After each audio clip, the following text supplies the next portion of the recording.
أن تقرأ في بيتك سورة البقرة. بعضنا يا أخوان ما قرأ الشريط.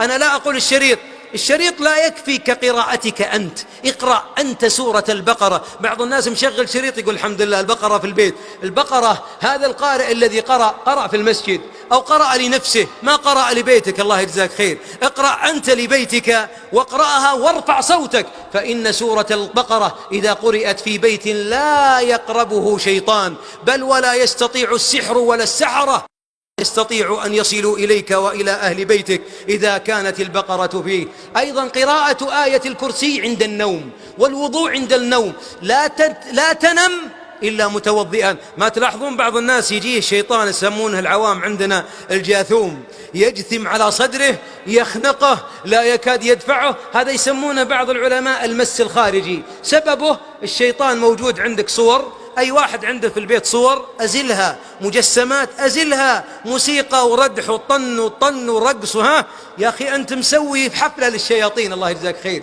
أنت مدخل جميع الشياطين بهذه الصور والمجسدات. محمد بن عبد الله صورة في ستارة ما أدخلت جبريل البيت، فكيف باللي على صدر زوجته ميكي ماوس وعلى صدر طفله باك بانثر ما ادري وش اسمه الكلب ما ادري ابو ذنب هذا، وفي الطفله الثانيه توم، والولد الصغير جيري، وكلهم صور في صور، وفي الجدار صوره، وهناك اسد وهناك حيه وهناك فيل. ما بقي. أنت يا أخي كل تحت طاولة إبليس. يا أخي طهر بيتك حفظك الله من الشياطين، واقرأ آية الكرسي عند النوم، فإن الحبيب أخبر من اللي أخبرنا أن اللي ينام ويقرأ آية الكرسي ما يقرب الشيطان هو الشيطان نفسه.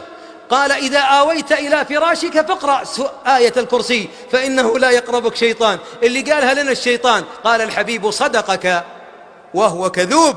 فاقرأ آية الكرسي ولا تقرأها في صدرك. لا ينفعك قراءة آية الكرسي وأنت ترددها في صدرك، بل ارفع صوتك الله لا إله إلا هو الحي، واصل بصوت مرتل، لأن سماعك يطرد الشيطان منك. هذه أحبابي تطوافة عجلة، ولا أطيل عليكم في وسائل الحفظ من كيد الشياطين. واعلم أن الله قضى وقدر وحكم ولا راد لحكمه، أن الشيطان كل واحد منا معه قرين من الشياطين.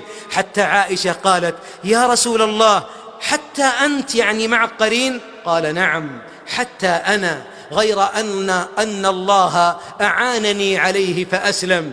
وأن عسان بعضنا راكب الشيطان على ظهره وماسك اذنيه يفر به يذهب به في كل غيابات الحياة، غضب سريع، لعن، شتم، تطليق، بخل إلى غير ذلك، كلها من الشيطان. فأكثر من الاستعاذة والوضوء والتجئ إلى الله، وأكثر من قراءة المعوذتين فإنها تعيذك من الشيطان الرجيم. اللهم إنا نعوذ بك من همزات الشياطين، ونعوذ بك رب أن يحضرون.